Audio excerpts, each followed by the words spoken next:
आप सभी दोस्तों को नमस्कार। मैं आपका भाई मनोज मौर्य और आप लोग देख रहे हैं मनोज मौर्य यूट्यूब चैनल। तो दोस्तों, आप सभी को पता होगा, भारत पहले से ही बहुत से महान राजाओं और बहुत से महान महात्माओं का देश रहा है। तो दोस्तों, आज इस वीडियो में बात करेंगे तथागत गौतम बुद्ध जी के बारे में। तो दोस्तों, वीडियो थोड़ी लंबी हो सकती है, पर वीडियो लास्ट तक देखिए। आपको आज इस वीडियो में तथागत बुद्ध के बारे में बताएंगे और आपको कुछ भी बकवास नहीं बताएंगे, सिर्फ आपको आज तथागत बुद्ध के बारे में बताएंगे। तो दोस्तों, पहली मोस्ट बात है कि गौतम बुद्ध थे कौन, किस कुल में जन्म हुआ था और कहाँ हुआ था। आपको बता दें, तथागत बुद्ध का जन्म लुम्बिनी वन में हुआ था और इनके पिताजी का नाम शुद्धोधन शाक्य था और इनकी माता का नाम महामाया था। और गौतम बुद्ध का जन्म शाक्य वंश में हुआ था। चलिए, तो अब अपनी वीडियो शुरू करते हैं। जीवन वह नहीं जो हमें मिला है, बल्कि जीवन वह है जो हम बनाते हैं। दुनिया में अलग अलग समय पर एक से बढ़कर एक महान व्यक्ति होते रहते हैं और उन्हीं महान व्यक्तियों में से एक थे गौतम बुद्ध, जिन्होंने खुद सभी तरह के सुखों को त्याग कर दूसरों को सही मार्ग दिखाया। और अगर ये कहें कि अपने महान विचारों के दम पर उन्होंने दुनिया में कई सारे अच्छे परिवर्तन लाए, तो यह भी गलत नहीं होगा। गौतम बुद्ध ने हमेशा ही सत्य और अहिंसा को अपने जीवन का मुख्य आधार माना और उन्होंने दूसरों को भी इसी रास्ते पर चलने के लिए प्रेरित किया है। वैसे तो गौतम बुद्ध एक राज परिवार में जन्मे थे और उनके जीवन में कभी भी किसी तरह की कोई कमी नहीं थी। वो एक अच्छे परिवार से थे और वह एक राजा के बेटे थे। वह जो भी चाहते वह तुरंत ही उन्हें मिल जाता था। लेकिन इसके बावजूद भी दिव्य ज्ञान की खोज में उन्होंने सभी सामाजिक सुखों और सभी राजपाट को त्याग दिया और फिर अपने महान विचारों को बताते हुए उन्होंने भगवान का दर्जा प्राप्त कर लिया था। जहां आज के समय में इंसान सब कुछ पाकर समाज में सफल कहलाता है, भाई उस समय में गौतम बुद्ध सब कुछ त्याग कर सफल इंसान बन गए।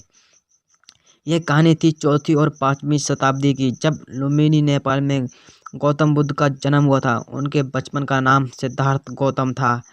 वह महाराजा शुद्धोधन शाक्य और महारानी महामाया के घर में जन्मे थे। उस समय की परंपरा थी कि जब भी बच्चों को जन्म समय करीब होता था, तब महिलाएं अपने मायके चली जाती थीं। उसी परंपरा के चलते जब महारानी अपने मायके जा रही थीं, तभी रास्ते में गौतम बुद्ध का जन्म का समय आ गया और इसीलिए लुम्बिनी नेपाल में एक पेड़ के नीचे तथागत बुद्ध का जन्म हुआ। हालांकि जन्म के केवल 7 दिन बाद उनकी मां की मृत्यु हो गई। जब गौतम बुद्ध को राजा शुद्धोधन के पास ले जाया गया, तब वहां पर सभी रीति रिवाजों के साथ उनका नाम सिद्धार्थ गौतम रखा गया।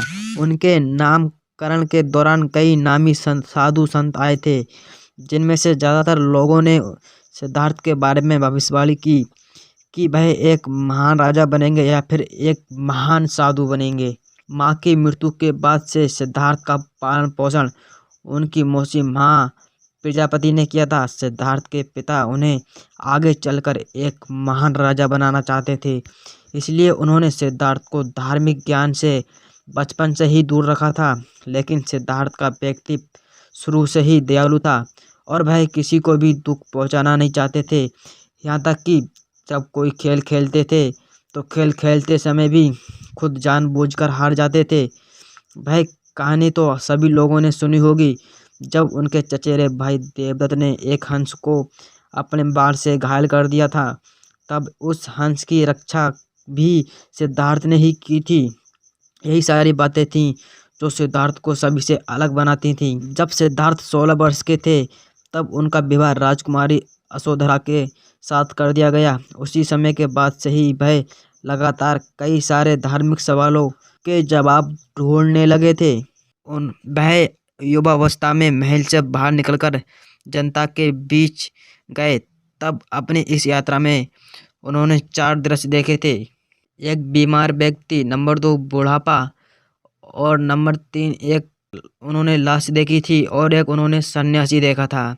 और सांसारिक सुखों की तरह ही बहुत सी ऐसी बातें जानी जिसके बारे में उन्हें पहले कभी पता नहीं था। अपने पिता के विरुद्ध जाकर उन्होंने एक रात महल छोड़ने का फैसला ले लिया और फिर बाहर आकर उन्होंने निश्चय किया कि वह दिव्य ज्ञान की प्राप्ति करेंगे। यहीं से शुरू हो गई थी सिद्धार्थ गौतम की गौतम बुद्ध बनने की यात्रा। वह महल से निकल गए। सबसे पहले अमोनिया नदी के तट पर पहुंचे, जहां उन्होंने अपने बाल कटवाए और फिर साधु के कपड़ों में आ गए। इसके बाद वह राजगाह पहुंचे और भिक्षा मांगने लगे। भिक्षा मांगने के दौरान ही उसी वक्त मगध के राजा बिंबिसार और उनकी प्रजा ने उन्हें पहचान लिया और फिर राजा के दरबार में जब इन्हें लाया गया तब राजा ने सिद्धार्थ को रहने के लिए अपने राज्य का कुछ हिस्सा देने की बात कही।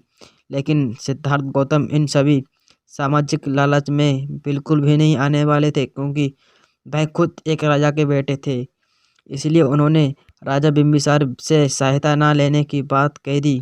वहाँ से निकलने के बाद सिद्धार्थ ने जाने माने योग और ध्यान के 2 अध्यापकों से शिक्षा ली।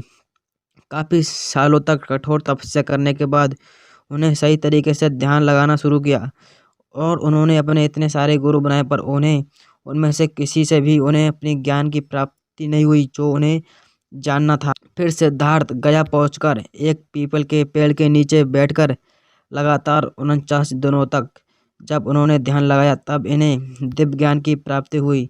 ऐसा अनुमान लगाया जाता है कि उस समय में गौतम बुद्ध की उम्र 35 वर्ष थी। इसके बाद 80 वर्ष की उम्र तक वह प्रचार प्रसार करने में लगे रहे और इस दौरान उन्होंने अपने बहुत सारे अनुयायी बनाए थे, जो कि उनके दिखाए गए मार्ग पर चलते रहे। गौतम बुद्ध ने गंगा नदी के किनारे वाले जगह पर यात्रा की और एक धार्मिक समुदाय का निर्माण किया। उन्होंने मन का एक परीक्षण सिखाया, जिसमें नैतिक परीक्षण, आत्म संयम और ध्यान जैसे अभ्यास शामिल थे। गौतम बुद्ध ने ब्राह्मण पुजारियों की प्रथाओं को भी आलोचना की थी, जैसे कि पशु बलि। जब सिद्धार्थ गौतम बुद्ध की मृत्यु हो गई तो कुछ सदियों बाद इन्हें बुद्ध की उपाधि के नाम से जाने जाना लगा, जिसका अर्थ है जागृत व्यक्ति या प्रबुद्ध व्यक्ति। गौतम बुद्ध की शिक्षाओं को बौद्ध समुदाय द्वारा विनय में संकलित किया गया। मठवासी अभ्यास के लिए बुद्ध पूर्णिमा को बौद्धों के लिए सबसे बड़ा दिन है, क्योंकि एक दिन यह माना जाता है कि गौतम बुद्ध की जीवन की 3 महत्वपूर्ण घटनाएं हुई थी: उनका जन्म, उनका ज्ञान प्राप्त करना और उनकी मृत्यु। इस दिन को 3 बार धन पर्व के रूप से जाना जाता है। दोस्तों, आपको बता दें, तथागत बुद्ध को ज्ञान प्राप्त और उनका जन्म और उनकी मृत्यु एक ही दिन को हुई थी, तो इसलिए तथागत बुद्ध की ये 3 घटनाएं भी बहुत महत्वपूर्ण मानी जाती हैं। अगर दोस्तों आज के समय भी अगर देखा जाए तो गौतम बुद्ध के अनुयायियों की संख्या करोड़ों में है, जिसमें कोरिया, चीन, जापान, भारत और नेपाल जैसे देशों में बहुत सारे लोग देखने को मिल जाते हैं।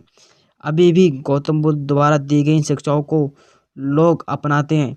दोस्तों, आपको बता दें, ऐसे बहुत सारे देश हैं जिनमें तथागत बुद्ध को आज भी माना जाता है।